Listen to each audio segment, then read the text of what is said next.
talk about the balance between security and latency. If you get the lowest latency, how much security can you get, or is there an inherent trade-off in those items that everybody wants perfect? Whoever wants to answer. I'll actually start with that because it's always got a bit of a taboo word in the wireless space with security. But to our theme of not molesting our bit stream, the last thing you want to do in a latency transmission application is try to put encryption on it. From the wireless standpoint, at least, the key piece of technology that we focus on is keeping our product all layer one. By all layer one, it's bits in, bits out. We look like a wire to the switch we're handing off to.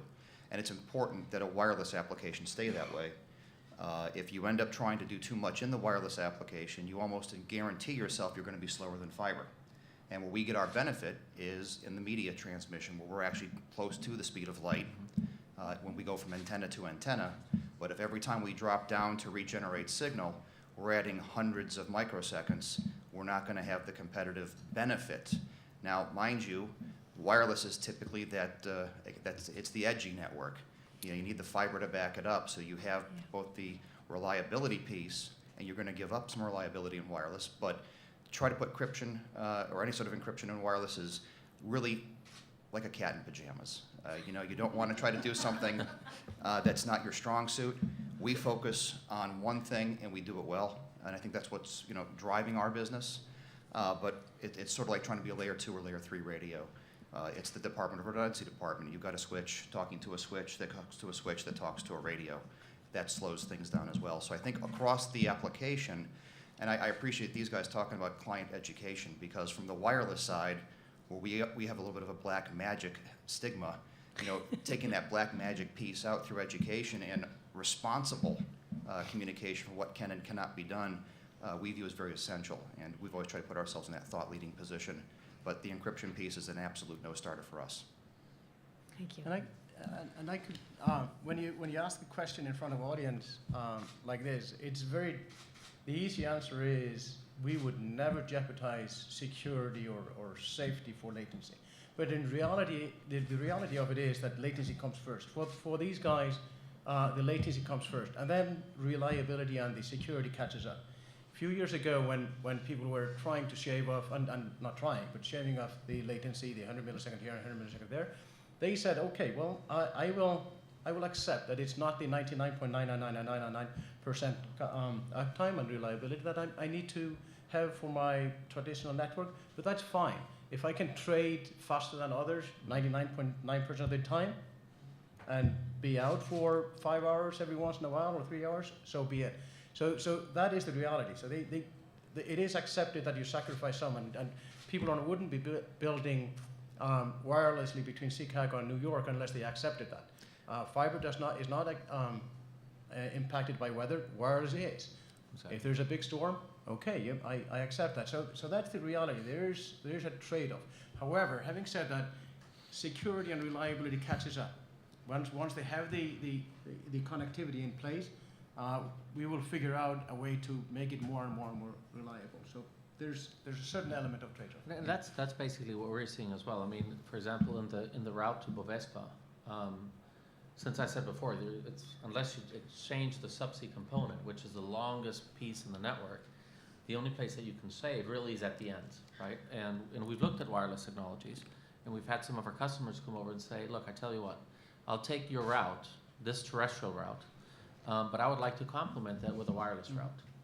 As long as I can get a permit to go over the mountain, then to have 2 or 3 hops and try to really shave off, I don't know, maybe 50 kilometers, right? So it ends up really being a bean counter equation, right? You're going to have somebody in the back room running an Excel spreadsheet saying, okay, how much more am I willing to pay to have that reliability, and what can I afford in terms of a hit if the network goes down, right? So if you're running, for example, wireless at a very high frequency, it starts to rain, like a tropical rain, forget it. I mean, there's just nothing you can do.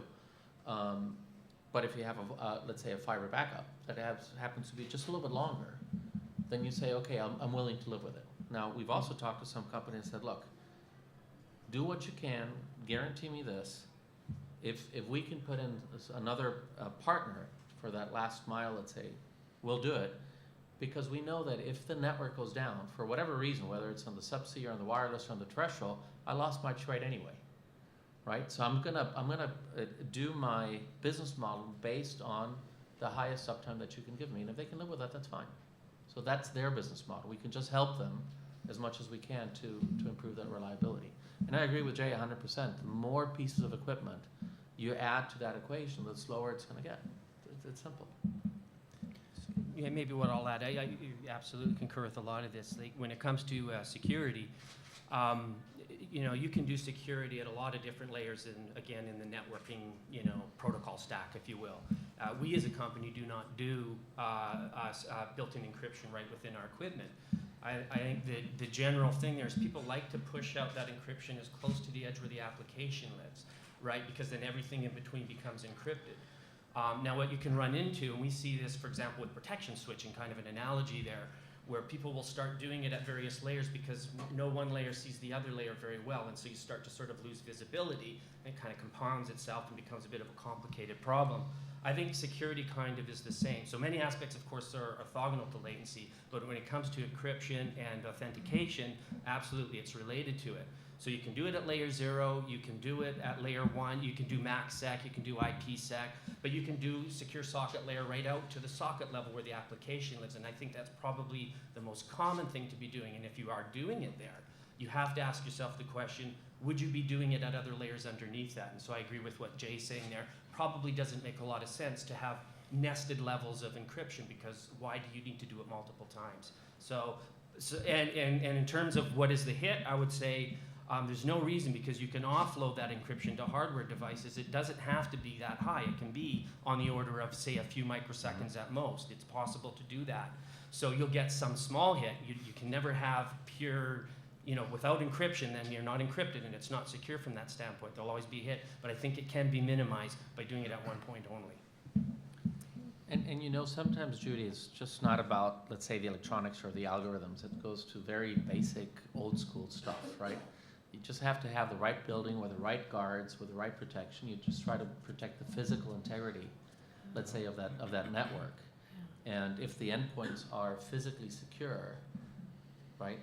Yes. Then at least you've added that additional layer that has nothing to do with our telecom, let's say, offering, but it's just the fact that the whole point-to-point is well run and well protected, and then you're good. Well, that's a good point. I want to build on that, if I may, just because if you look at the wireless side too, properly designed, and again, I say we take wireless out of wireless. We hand off wires to our clients, not boxes. And in that string of Christmas tree lights, Erick's point's spot on, because if someone's going to try to get in and steal our signal, we're going to know about it. Our interface between the antennas lets one antenna know if something's going on that's theft. You can program the radio to shut itself down, and maybe someone gets a bit or 2 or 3, but it's not enough to do any real damage. So there is an old school piece to it, and I think a lot of it comes back to some smarts in thinking about the application holistically, not just from a pure box shop in our piece of the business. And one other thing I want to just lead on to is the absolute necessity that the wireline and the wireless pieces cooperate. I don't think any network that's in the air by itself is going to get the kind of availability that people are going to want, and anything that's in the ground, you need to have that diversity, and there's a lot of bits to share, and one begets the other in terms of driving capacity. So just to build on that. It is very complementary, especially when you think about the separate networks that like GlobeNet or Hibernia operate.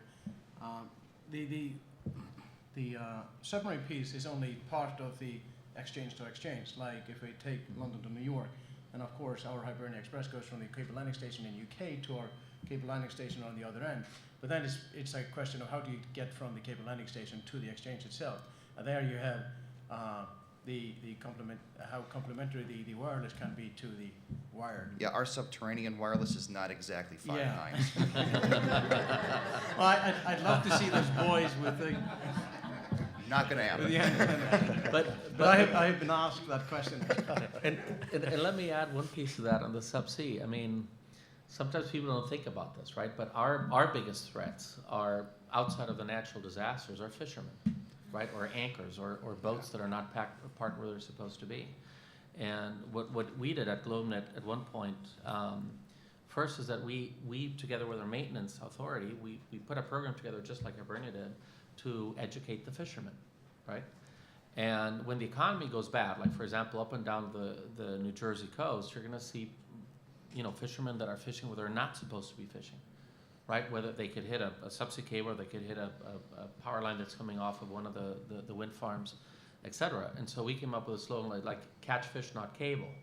And so what we did is we went out to, or our maintenance authority on our behalf went out and they met with the fishermen, and you do the barbecue, and then you tell them, look, here's the GPS coordinates, here's where the cables are, don't fish here.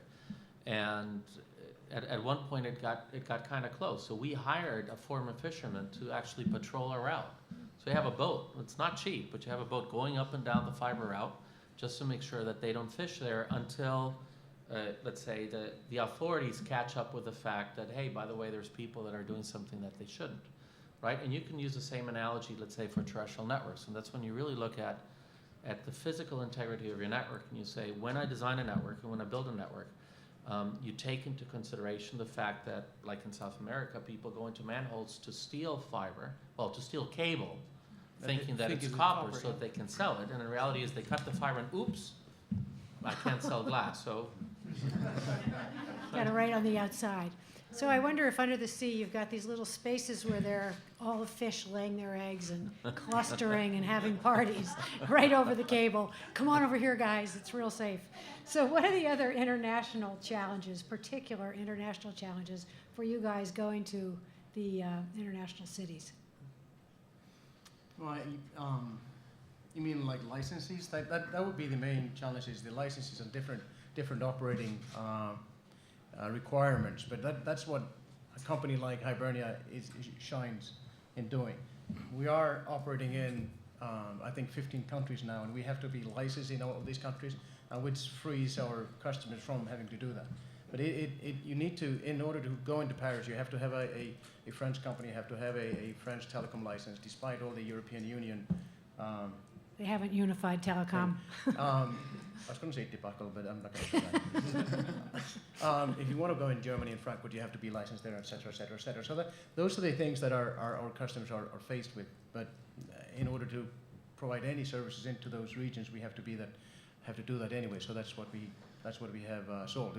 We did that originally, not realizing how challenging and valuable it would be.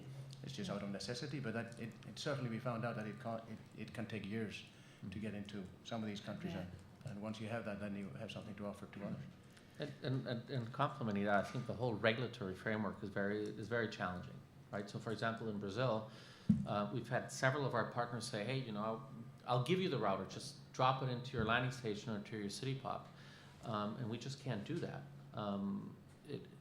The equipment needs to be homologated, number one. And number two, if I don't take ownership of the equipment, let's assume that any one of you puts a piece of equipment that has not been authorized by the regulator, then not only myself as the president of the company, but the CEO of the entire group can go to jail because it's a criminal act according to the regulation. So you really need to be careful. You really need to know the rules of engagement before you go into new territory. And I think what Hibernia has done, what we have done ourselves, and other people are doing is just don't assume that the fact that you can do it in the US easily or in some European country easily is going to be the same around the world. It is not. It is very, very different. I was just telling somebody I was meeting earlier that yes, Latin America, except for the Guyanas and perhaps Brazil, they're all Spanish speaking, but you cannot go at the country assuming that everybody eats tacos and burritos.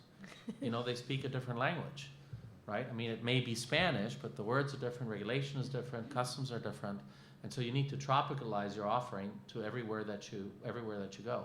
And if you don't pay attention to regulation, you're going to be in trouble. So it's important to do that up front and do it very, very, very well. So you've got regulatory, you've got cultural, you've got fishermen probably off every coast that you have to work with. And well, the proactive maintenance, and Eric said it, the proactive maintenance when it comes to the fishermen and how to proactively protect your cable is barbecue, beer, and whiskey. So you mean no North Atlantic fillet of fiber? But that's what you have to do. You have to be there. You have to be there every quarter. Just say, guys, remember that this is the map of my cable. It has 9,000 volts on it. Don't it will kill yourself if you. It's going to jeopardize your boat and your crew if you entangle yourself. So you have to get them, rally them around the concept of don't drag your fishing gear. So do you work together on these barbecue, beer, and parties? Well, there's actually a formal consortium that does that. Yes. The barbecue party consortium? Yeah. You don't want to call it that, but yes, to some Where's the extent sign-up sheet? Yeah. Signing sheet. That's good. Yeah, So- we, Good. Go ahead, we please. also, as a colocation provider to international challenge is always, as everybody pointed out, the regulation thing. That's why in order to penetrate in the market, we always partnership with the local providers like Hong Kong, like Frankfurt that we did. This is very important thing, partnership. That's good, thank you.